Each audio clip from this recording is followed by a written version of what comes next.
Lost in New York. Chapter 1. A Trip to New York. Anna stepped off the plane and took a deep breath. The air smelled different, fresher, busier, full of energy. She had just arrived in New York City, a place she had always dreamed of visiting. As she walked through the airport, she felt both excited and nervous. After collecting her suitcase, she followed the signs to the taxi area. The driver, an older man with a kind smile, asked, "Where to?" "Times Square, please," Anna said, trying to sound confident. As the taxi moved through the city, she looked out the window in amazement. The streets were filled with people, yellow taxis, and tall buildings that seemed to touch the sky. It was just like the movies, but even more impressive in real life. The driver stopped near her hotel.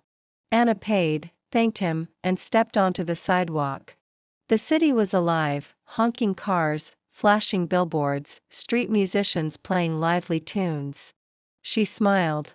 This was New York. After checking into her hotel and dropping off her bags, Anna grabbed a small paper map from the reception desk. She wanted to explore before going to Times Square. It's just a few blocks away, she thought. Holding the map, she stepped onto the street. The sun was shining, and the air buzzed with energy. She decided to walk without using her phone. "Let's see where the city takes me," she whispered to herself. As she walked, she felt free and excited. But she didn't realize that she was already making a mistake, one that would change her entire afternoon. Chapter 2. Lost in the Big City. Anna walked down the busy streets, her eyes filled with wonder. Everywhere she looked, there were flashing billboards, street performers, and people in a hurry. She clutched her paper map, confident she could find her way. "I just need to go straight and turn left," she thought. But as she kept walking, the buildings all started to look the same. She glanced at the map again, but it didn't make sense anymore. She stopped near a small cafe and looked around. "Maybe I should ask someone," she thought. But everyone seemed so busy, rushing past her without a second glance. Taking a deep breath, she approached a woman who was sipping coffee outside the cafe. "Excuse me, can you help me? I'm looking for Times Square." The woman smiled and pointed down the street. "Oh, you're close. Just walk 2 more blocks, then turn right." Relieved, Anna thanked her and continued walking. But after a few minutes, she still couldn't see any bright lights or big billboards. Instead, she found herself in a quieter neighborhood with small shops and fewer people. "Did I take a wrong turn?" she murmured, feeling a knot in her stomach. She pulled out her phone to check the map, but no signal. Oh no. Trying to stay calm, she looked around for someone else to ask. She spotted a man walking his dog and decided to try again. "Excuse me, do you know how to get to Times Square?" The man scratched his head. It's a bit far from here. You should take the subway." "The subway?" Anna repeated, suddenly feeling nervous. She had never used the New York subway before. "Yes, there's a station just over there," he said, pointing across the street. Anna hesitated. She had heard stories about how confusing the subway could be. But she didn't have many options.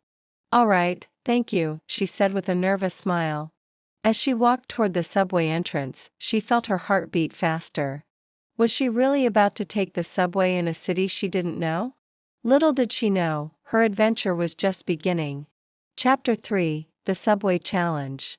Anna stood at the top of the subway stairs, hesitating for a moment before taking a deep breath and stepping down. The underground station was louder and busier than she expected.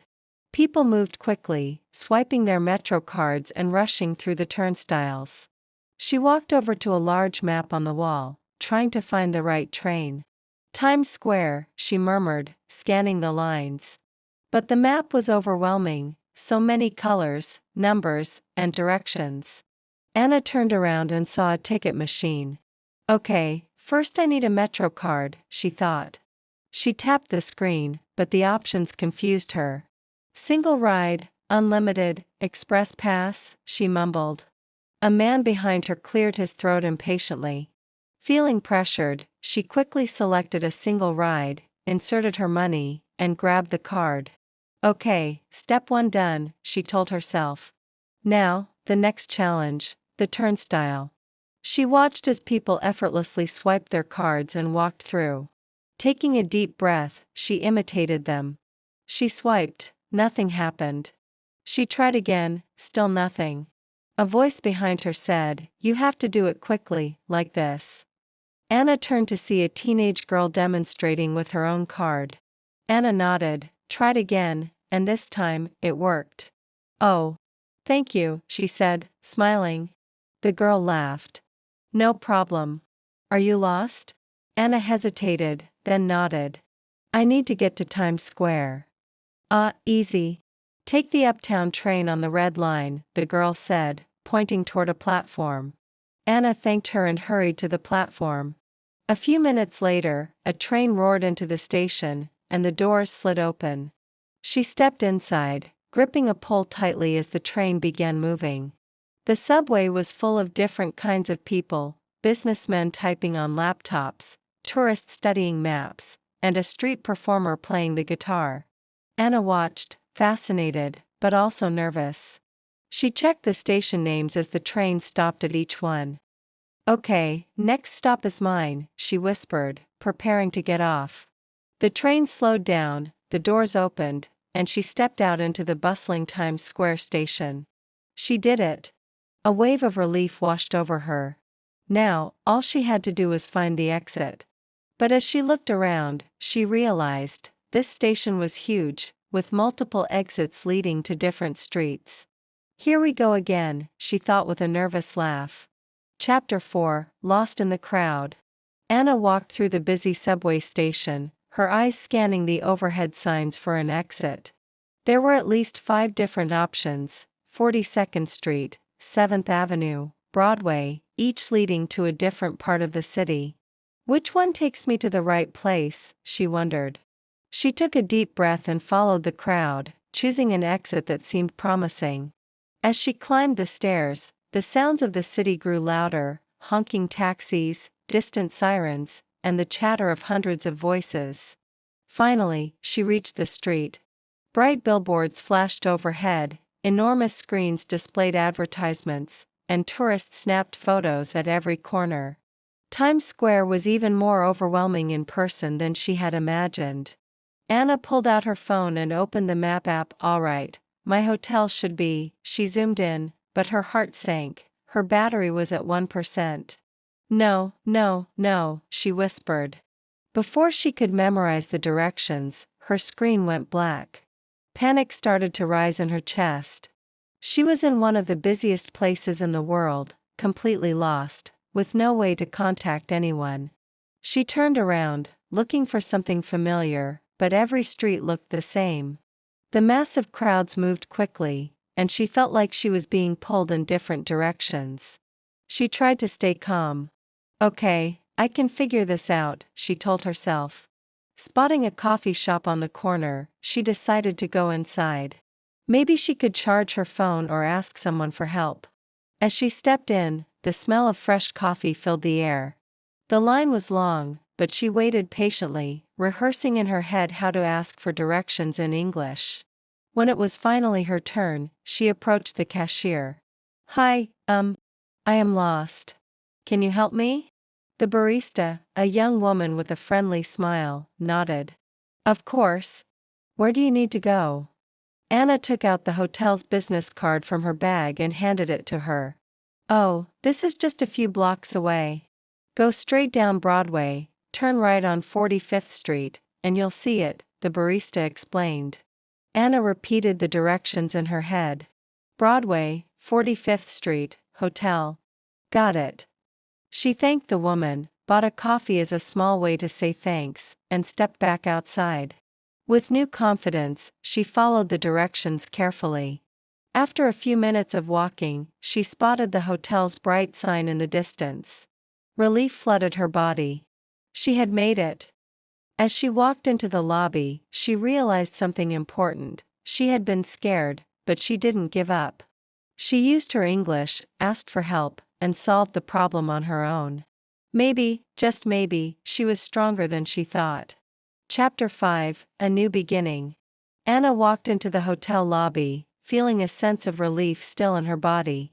She had faced her fears, gotten lost in the city, but now she knew she could handle whatever came next.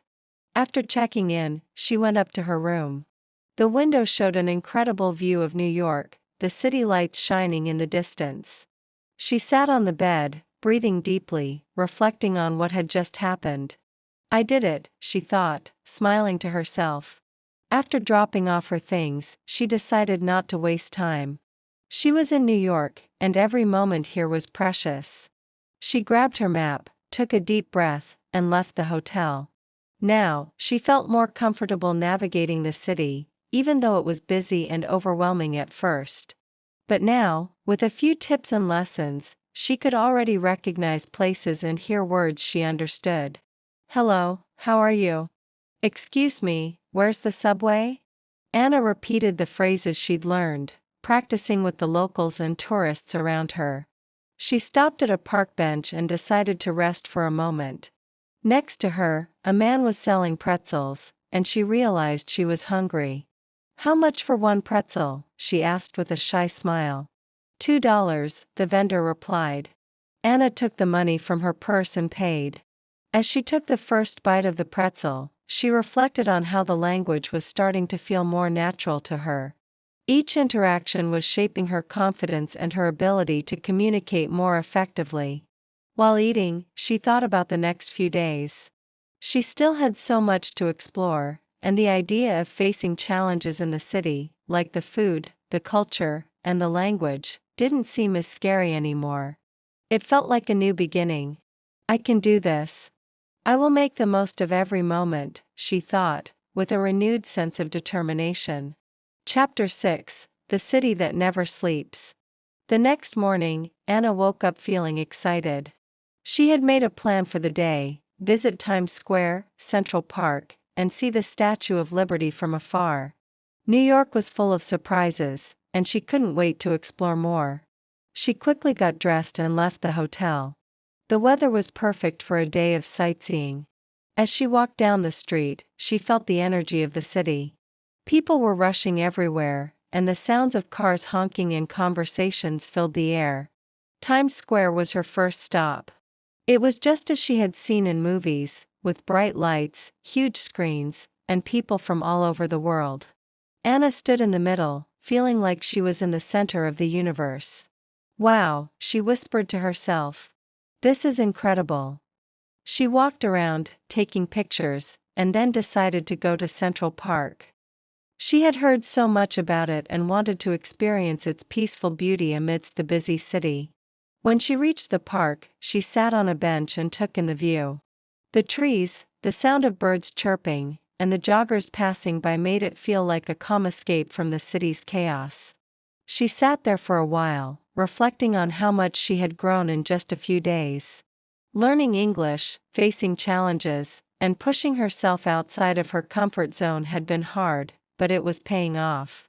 Later in the afternoon, Anna took a ferry to see the Statue of Liberty. From the boat, she could see the statue standing tall in the distance. It made her think about freedom, courage, and the incredible opportunities that lay ahead. On the boat, she started talking to a family from Spain. She used her basic English to ask them where they were from and if they had been to other parts of the United States. It felt good to communicate, even if it was simple. "Excuse me, where are you from?" Anna asked, hoping her English was clear. "We are from Spain," the woman replied with a smile. "This is our first time in New York." Anna smiled back and continued talking with them about their trip. They shared their experiences, and Anna practiced her English by listening closely to how they spoke. As the sun started to set, Anna felt grateful for the day. She had learned so much, not just about the city, but about herself. She realized that speaking English had opened doors for her, allowing her to connect with people from all over the world. "I'm not scared anymore," she thought as she watched the sunset. "This is just the beginning." Chapter 7, A New Friend. The next day, Anna woke up early, feeling both excited and nervous. She had arranged to meet Carlos, a local man she had met during her sightseeing trip. Carlos was kind and offered to show her around his favorite places in the city. He was born and raised in New York, so Anna was eager to learn more from him. She met Carlos at a small cafe near her hotel. He was waiting for her outside, holding a cup of coffee in his hand. He waved when he saw her. "Good morning, Anna. How are you?" Carlos greeted her warmly. "I'm great, thank you." "Excited for today," Anna replied, smiling. Carlos laughed and said, "I'm sure you will love the places I'll show you. New York has so much to offer." They started walking, chatting about everything from food to culture.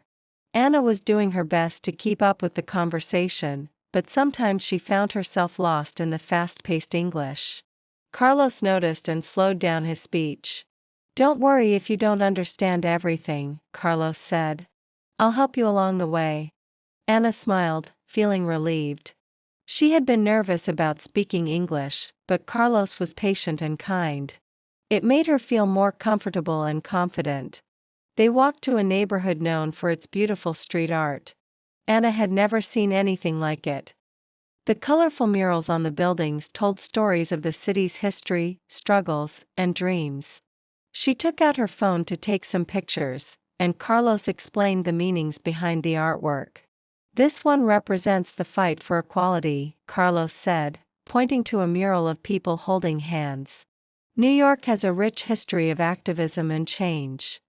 As they walked, Anna asked more questions, practicing her English. She was surprised at how much she could understand and speak, even if she made mistakes. Later, they stopped for lunch at a small, local restaurant. Carlos introduced Anna to one of his favorite dishes, a classic New York bagel with lox and cream cheese. Anna wasn't sure if she would like it, but she decided to try it. "You have to try it, it's a New York tradition," Carlos said, laughing. Anna took a bite, and to her surprise, it was delicious. "This is amazing," Anna said, her face lighting up. Carlos smiled. "I told you. Now you know why it's so famous here." They spent the afternoon walking through neighborhoods, talking about New York's diversity and what made the city special. Anna learned more than just facts about the city. She learned about the people who lived there, their stories, and their cultures. By the end of the day, Anna felt grateful for the experience. She had learned new English words, tasted new food, and made a new friend. It was one of those moments she would always remember. "Thank you, Carlos. This was such a great day," Anna said, feeling thankful. Carlos smiled and said, "I'm glad you enjoyed it. Keep practicing your English. You're doing great." As they said goodbye, Anna realized how far she had come since her arrival in New York. She was no longer afraid to speak English, and now, she had a friend in the city, a reminder that learning a new language could bring people together in the most unexpected ways. Chapter 8: A Challenge at the Museum. The following week, Anna visited a famous museum in New York. She had been planning this trip for days and was excited to see the artwork and exhibitions. However, she quickly realized that this visit would be different from the others. Upon entering the museum, Anna was greeted by a guide who was leading a tour in English. She had been in many museums before, but this one had a special atmosphere. It felt grand and full of history. Anna felt a bit nervous because she wasn't sure if she could understand everything the guide would say. She had practiced English every day, but this felt like a real test. The guide introduced himself. "Hello, my name is Mark. Welcome to the Metropolitan Museum of Art. Today, we're going to explore some of the most famous paintings and sculptures." As they walked through the museum, Anna tried to follow along. Mark explained the significance of each piece of art, describing their history and importance. Anna struggled at times to catch all the details, but she understood the general idea. The art was beautiful, and the guide's enthusiasm made it even more interesting. When they reached the Renaissance section, Mark pointed to a painting by Leonardo da Vinci.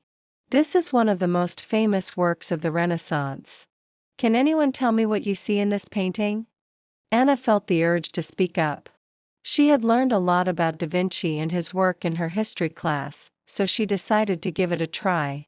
"I see a woman with a mysterious smile," Anna said, unsure if she had answered correctly.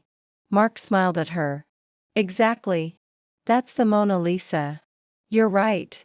Her smile is one of the most famous parts of the painting.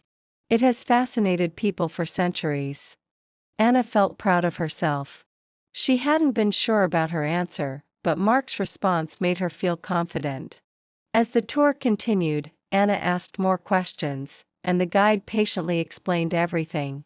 The more she spoke, the more she realized how much her English had improved. She could follow along and participate in the conversation, even if it wasn't perfect. At the end of the tour, Mark asked if anyone had any final questions. Anna raised her hand. "Can you explain more about the symbolism in this painting?" she asked, pointing to a work depicting an angel holding a sword. Mark nodded. "Sure. In many paintings from this time, angels represented purity and protection. The sword symbolizes strength and defense." Anna nodded, understanding. She felt more connected to the art and to the English language in a way she hadn't before. As the tour finished, Anna thanked Mark and said goodbye to the group. She felt proud of how much she had learned, both about the art and her ability to communicate in English. Walking out of the museum, Anna reflected on how far she had come. Just a few months ago, she would have been too nervous to speak up in English, but now, she was confident enough to ask questions and have conversations. She smiled to herself. "I'm really starting to understand more than I thought I could." Chapter 9, A Special Invitation. The day after her visit to the museum, Anna received an unexpected message. It was from Emma, the girl she had met at the bookstore weeks ago. They had exchanged numbers but hadn't talked much since then. "Hey, Anna. I hope you're doing well. My friends and I are going to a small party this weekend. Would you like to join us?" Anna hesitated for a moment. She was excited about the invitation but also nervous. A party meant conversations, lots of them. Could she keep up? Would people understand her? Would she understand them? She took a deep breath and replied, "That sounds great. What time?" Emma quickly responded, "Saturday at 7 p.m. It'll be fun. Don't worry, everyone is super friendly." As Saturday approached, Anna prepared herself. She practiced some common conversation topics, watched English videos, and even wrote down a few phrases she could use. When the day finally arrived, Anna took a taxi to the address Emma had sent her. The party was at a cozy apartment with string lights decorating the ceiling and soft music playing in the background. As soon as Anna stepped inside, Emma greeted her with a warm hug. "I'm so happy you came," Emma said. "Come, let me introduce you to everyone." Anna smiled, feeling both excited and nervous. Emma led her to a group of people chatting near the kitchen. "This is Anna. She recently moved here and is learning English," Emma said. Everyone greeted her warmly. One of the guys, Jake, smiled and asked, "Where are you from?" Anna relaxed a little. "I'm from Brazil." "Oh, cool. I love Brazilian food," Jake said. "What's your favorite dish?" Anna thought for a moment. "I think, feijoada. It's very popular in Brazil." Jake nodded. "I've heard of it. I should try it someday." As the evening went on, Anna realized that conversations weren't as scary as she had imagined. Of course, she didn't understand every single word, but people were patient and repeated things when necessary. At one point, Emma asked her, "How do you feel about living in New York now?" Anna smiled. "It's amazing. At first, it was hard, but now, I think I'm starting to feel at home." Emma clinked her glass against Anna's. "That's what I love to hear. Welcome to New York." Anna felt a wave of happiness. She had made new friends, was improving her English, and, most importantly, was starting to feel like she belonged. Chapter 10, Finding Confidence. The morning after the party, Anna woke up feeling different. Something had changed. She thought about the conversations she had the night before. She had spoken English, made new friends, and actually enjoyed herself without overthinking every word. Sitting by the window with her coffee, she reflected on how far she had come. When she first arrived in New York, even ordering food had been stressful. Now, she could hold conversations, understand jokes, and even express her thoughts without panicking. That day, she decided to challenge herself even more. Instead of taking a taxi to work, she chose to take the subway. The idea had scared her before, figuring out directions, listening to announcements in English, and asking for help if needed. But today, she felt ready. At the subway station, she looked at the map and planned her route. A woman next to her seemed a little lost, looking at her phone with a confused expression. Anna gathered her courage and asked, "Do you need help?" The woman looked up, surprised. "Oh, yes. I'm trying to go to Times Square. Do you know which train I should take?" Anna smiled. "Yes. You need the red line, train 1. It's that way." She pointed towards the platform. "Thank you so much," the woman said. "Are you from here?" Anna hesitated for a second but then confidently said, "I live here now." It was the first time she had said those words out loud. And they felt true. On the train, Anna listened to the sounds around her, the announcements, the conversations, the street musicians playing a soft melody in the background. She wasn't just surviving in New York anymore. She was living in it. Later that evening, she called her mother. "Guess what?" Anna said excitedly. "Today, I helped someone in English." Her mother laughed. "Look at you. My daughter, the New Yorker." Anna smiled. Maybe she wasn't a true New Yorker yet, but she was getting there. And for the first time, she truly believed she could make this city her home. Chapter 11, A New Beginning. A week later, Anna stood on the rooftop of her apartment building, looking out at the New York skyline. The city lights shimmered like stars, and the streets below buzzed with life. She took a deep breath, feeling a sense of accomplishment she had never felt before. Her journey hadn't been easy. She had struggled with the language, felt lost in the crowd, and doubted herself many times. But now, she saw how much she had grown. She had made friends, faced challenges, and built a life in a city that once felt impossible to navigate. That night, she decided to do something she had always been afraid of: record a video in English. She set up her phone, took a deep breath, and pressed record. "Hi, everyone. My name is Anna, and I want to share something with you. When I first moved to New York, I was scared. I didn't know if I could survive in a city where everyone spoke English so fast. I made mistakes, I felt embarrassed, but I kept going. And today, I finally feel like I belong here." She smiled, feeling proud of herself. If you're learning English, if you're afraid of making mistakes, don't give up. Keep practicing, keep trying, and one day, you'll realize you're not just learning. You're living in the language. She hit the stop button and uploaded the video. Within minutes, comments started appearing. "This is so inspiring. I feel the same way. Thank you for sharing. Wow. Your English is amazing." Anna couldn't stop smiling. She had come to New York searching for something: confidence, independence, a new life. And now, she had found it. What about you? Have you ever felt nervous speaking a new language? Tell me in the comments. I'd love to hear your story. And if you enjoyed this journey with Anna, don't forget to like this video, subscribe to the channel, and hit the notification bell so you don't miss our next story. Your support helps us create more fun and easy English stories for you. See you in the next one.